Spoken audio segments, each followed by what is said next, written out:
हो नमस्कार. मुंबई महानगरपालिकेच्या निवडणुका झाल्यानंतर महापालिकेत महापौर कोण बसणार याच्या अनेकविध चर्चा सध्या सुरू आहेत. दुसरीकडे पिंपरी चिंचवड महानगरपालिका किंवा पुणे महानगरपालिकेमध्ये भाजपने मिळवलेला धक्कादायक विजय आणि अजित पवार गटाला दिलेला धोबीपछाड हा सुद्धा एक चर्चेचा विषय झालेला आहे. तर या दोन्ही गोष्टींबाबत आजच्या व्हिडिओतून आपण चर्चा करणार आहोत. तर मित्रहो, व्हिडिओ शेवटपर्यंत बघायला आणि स्किप न करता बघायला विसरू नका. मित्रहो नमस्कार. विचारमोती चॅनलवर आपणा सर्वांचं पुन्हा एकदा स्वागत. मित्रहो, मुंबई महापालिकेच्या निवडणुकीत महायुतीनं आपलं वर्चस्व प्रस्थापित केलेलं आहे. या ठिकाणी महापौर कोण होणार याच्या चर्चेनं आता सध्या उधाण आलेलं आहे. महापौर मराठीत बसणार आणि तो मराठी हिंदूच असेल असं विधान निवडणुकीपूर्वीच मुख्यमंत्री देवेंद्र फडणवीस यांनी केलं होतं. त्या पार्श्वभूमीवर आता चर्चांना उधाण आलेलं आहे. सध्या मुख्यमंत्री देवेंद्र फडणवीस हे दावोस येथे गुंतवणूक परिषदेसाठी 4 दिवसांच्या दौऱ्यावर गेलेले असल्यामुळे पुढील आठवडाभरात तरी हा निर्णय मार्गी लागेल असं वाटत नाही. दुसरीकडे उद्धव ठाकरे यांनी देवाच्या मनात असेल तर महापौर आमचा होऊ शकतो असं विधान करून महायुतीच्या गोटामध्ये खळबळ उडून दिली आहे. आता उगाचच दगाफटका नको यामुळे एकनाथ शिंदे यांनी त्यांचे नगरसेवक हे एका पंचतारांकित हॉटेलमध्ये त्यांना सुरक्षित स्थळी हलवलेलं आहे. महत्त्वाचं म्हणजे उद्धव ठाकरे यांनी जे केलेलं विधान आहे की देवाची इच्छा असेल तर महापौर आमचाच बसेल, हे सगळं त्यांनी अगोदर करायला हवं होतं. विधान करायला नुसती विधानानं काही होत नाही, त्याच्यामागे काही आपली गणितं असावी लागतात आणि ती गणित विषय हा जर ठाकरे घराण्याचा पक्का असतो तर त्यांनी ते गणित अगोदरच पक्कं केलं असतं आणि राजकारणावरची आणि मुंबईवरची पकड ढिली होऊ दिली नसती. पण ती त्यांनी हळूहळू ढिली होऊ दिली, अगदी गाफील राहिले. निवडणुका तोंडावर आले, 1 महिन्यावर निवडणुका आल्या आणि हे दोघे ठाकरे बंधू एकत्र येऊन प्रचाराला लागले. ते प्रचारसुद्धा त्यांचा विकासाभोवती न फिरता त्यांनी भाजप आणि देवेंद्र फडणवीस यांच्याभोवती फिरत ठेवला. दुसरीकडे देवेंद्र फडणवीस यांनी आम्हाला कोणावर टीका करायची नाही तर मला विकासाचं राजकारण खेळायचं असं सांगून त्यांच्या प्रचारात हवा काढून घेतली. आणि या सर्वाचा परिपाक तुम्हाला दिसून येतो आहे की मुंबई महापालिका निवडणुकीत एकहाती महायुतीची सत्ता आलेली आहे. मित्र, संपूर्ण प्रकरणावर प्रकाश टाकल्यावर असं लक्षात येतं की महापौर हा पुढच्या आठवड्याभरात तरी बसण्याची शक्यता नाही. त्यामुळे या आठवड्याभरात आपल्या नगरसेवकांना कोणताही दगाफटका नको, कोणी फोडाफोडीचं राजकारण खेळलं तर आपले नगरसेवक आपल्या गोटातच राहावेत याच्यासाठी एकनाथ शिंदे यांनी सर्व नगरसेवकांना सुरक्षित स्थळी एका पंचतारांकित हॉटेलमध्ये हलवल्याचं वृत्त आहे. दुसरीकडे भाजपचे नगरसेवक मात्र मोकाट आहेत, कारण भाजपच्या पदाधिकाऱ्यांना, भाजपच्या नेत्यांना खात्री आहे की आपले नगरसेवक भाजप सोडून कुठेही जाणार नाही, कोणाच्याही गळाला लागणार नाही. दुसरीकडे मित्र हो, पिंपरी चिंचवड महानगरपालिका आणि पुणे महानगरपालिकेत भाजपने अजित पवार गटाला धोबीपछाड देत मिळवलेलं यश हे अनेकांच्या चर्चेचा विषय ठरला आहे.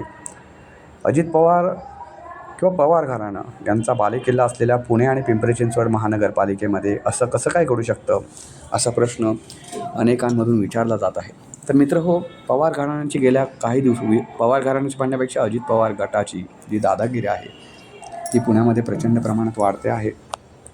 पुणे हे जणू आपलं होम ग्राउंड आहे असं समजून, आपलीच मालमत्ता आहे, आपलंच हक्क आहे तिथे असं समजून जे अजित पवार गेल्या काही वर्षांमध्ये वर्तन करीत आहेत, विशेष करून ते सत्ताधारी गटात आल्यापासून त्या वर्तनाला तिथे स्थानिक पदाधिकारी असतील, कार्यकर्ते असतील आणि सामान्य जनताही खूप मोठ्या प्रमाणात विटलेली आहे, त्रासलेली आहे.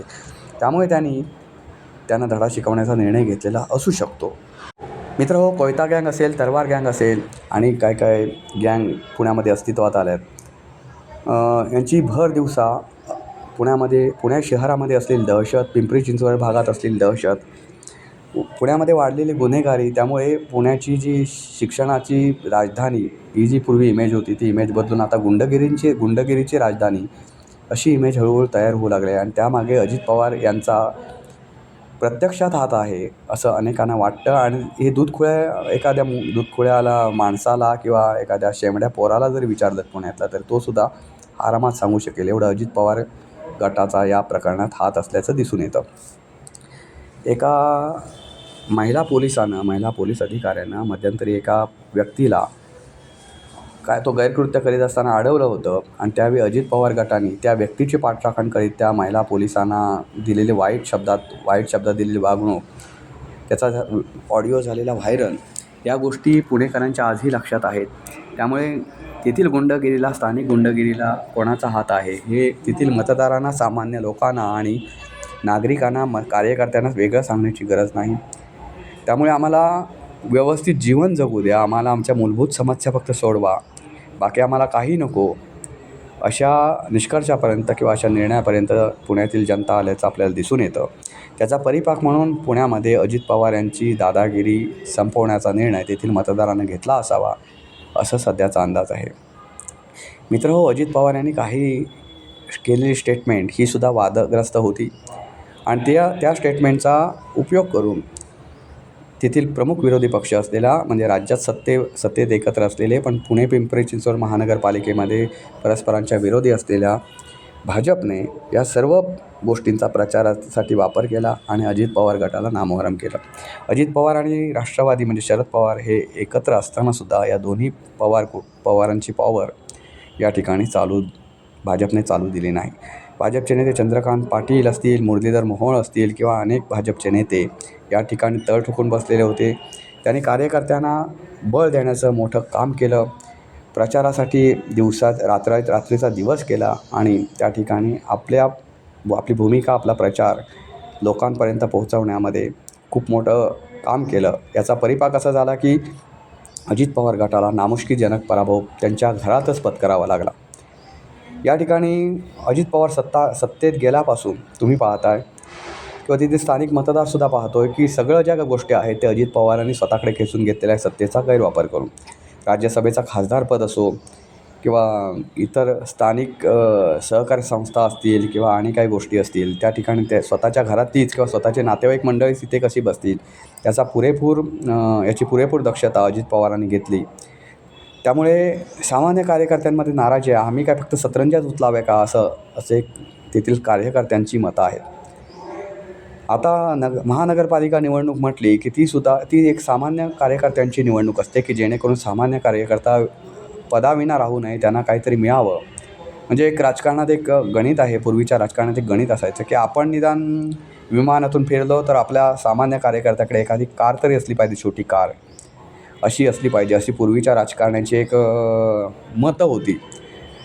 तर आताच्या काळात आताचे जे राजकारणी आहेत सत्तेमध्ये बसलेले, विशेष करून त्यांना तर असं वाटतं की जे काय असेल ते आपल्या घरातच आले पाहिजे. छोटी कार असो, छोटी टू व्हीलर असो किंवा अगदी मोटारसायकल असो, छोटी सायकल असो, जे काय असेल ते आपल्याकडे झालं पाहिजे. कार्यकर्त्यांनी फक्त सतरंजा उचलायच्या आणि निवडणुका आलं की कामाला लागा असं ह्या वरिष्ठांनी आदेश द्यायचे. म्हणजे गुलामापेक्षा भयंकर वागणूक जर अशी कार्यकर्त्यांची दिली जात असेल कार्यकर्त्यांना, तर ती खूप चुकीची पद्धत आहे. आणि नेमकी अजित पवार गटाने इथेच चूक केली. जे काय असेल ते आपल्या कुटुंबात आणि आपली हुजरेगिरी करणाऱ्या कार्यकर्त्यांना संधी द्यायची आणि बाकीचे जे निष्ठावंत कार्यकर्ते आहेत त्यांना बाजूला सारायचं.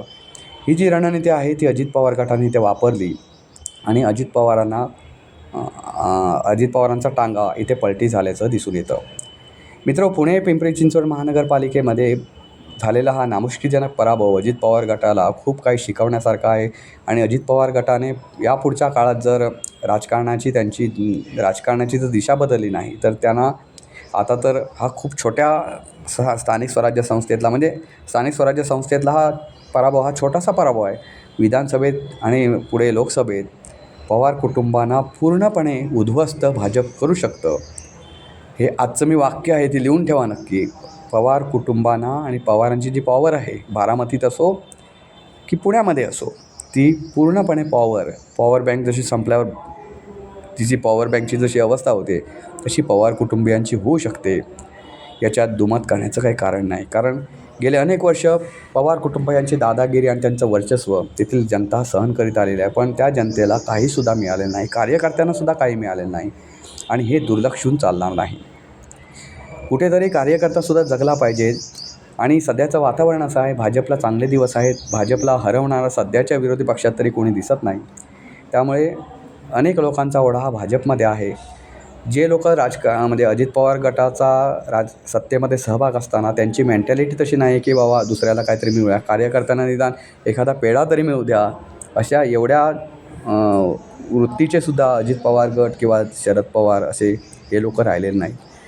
महत्त्वाचं म्हणजे मध्यंतरी जेव्हा निवडणुका जाहीर झाल्या त्यानंतर उमेदवारी देण्याच्या काळातच एक अजित पवारांचं स्टेटमेंट एक चर्चेला आलं होतं, जे व्हायरलसुद्धा झालं होतं की तुम्हाला उमेदवारी कशी मिळते ते मी बघतो. म्हणजे ही अजित पवार गटाची जी दादागिरी आहे, निवडणुकीच्या तोंडावर त्यांनी केलेली दादागिरी, ही सुद्धा त्यांच्या पराभवाला कारणीभूत ठरली असं म्हटलं तर वावगं ठरू नये. मित्रांनो, एकूणच अजित पवार गटाची झालेली पिछेहाट ही त्यांना विचार करायला लावणार आहे. पुणे पिंपरी चिंचवड महानगरपालिकेतच नव्हे, अनेक महानगरपालिकांमध्ये अजित पवार गटाची घसरगुंडी झालेली आहे. दुसरीकडे शरद पवार गटाचा तर खूपच नामुष्कीजनक पराभव झालेला आहे. त्यामुळे शरद पवार गटाचे जे कोणी पदाधिकारी आहेत किंवा त्यांचे जे मंत्री आहेत ते पुढच्या काही वर्षांमध्ये भाजपच्या गळाला लागले तर त्याच्यात आश्चर्य वाटून घेण्याचं काही कारण नाही. कारण भाजपशिवाय आता यापुढे पर्याय राहिलेला नाही. कारण विरोधी पक्षांचं मित्रांनो असं झालं आहे ना, जेव्हा भाजपची पहिल्यांदा सत्ता आली तिथपासून ते आतापर्यंत विरोधक हे झोपलेलेच आहेत असं तुम्हाला वाटतं. म्हणजे कुंभकर्णी झोप त्यांना लागलेली आहे. ते कधीच जागे होत नाही त्यांच्या स्वप्नातून ते कधीच जागे होत नाही. मध्यंतरी त्यांनी लोकसभेमध्ये महाराष्ट्रात विजय मिळवला आणि भाजपचा नामुष्कीजनक पराभव झाला. त्याच्यानंतर जे झोपलेले आहेत विरोधक ते अजूनसुद्धा जागे झालेले नाहीत. त्यांना जी गोड स्वप्न पडतात सत्तेची स्वप्न पडताना बाकीच्यांनी काय खेळ केलेले आहेत ते त्यांच्या लक्षात अजूनही येत नाही. त्याचा परिणाम असा होतो मित्रांनो की भाजप अजूनही एवढी त्यांची सत्ता येऊनसुद्धा त्यांच्यात जो उन्माद नाही तो विरोधकांमध्ये उन्माद आहे. झिरो असतानासुद्धा ते त्यांना उन्माद हा हिरोसारखा आहे. मित्रांनो, पुणे पिंपरी चिंचवड महानगरपालिकेमध्ये जे काही घडलं त्याच्यामागे अजित पवार गटाचा खरोखर दोष होता का? अजित पवारांचं फाटकं तोंड आणि त्यांची उर्मटगिरीची भाषा त्यांच्या पराभवाला कारणीभूत ठरली का?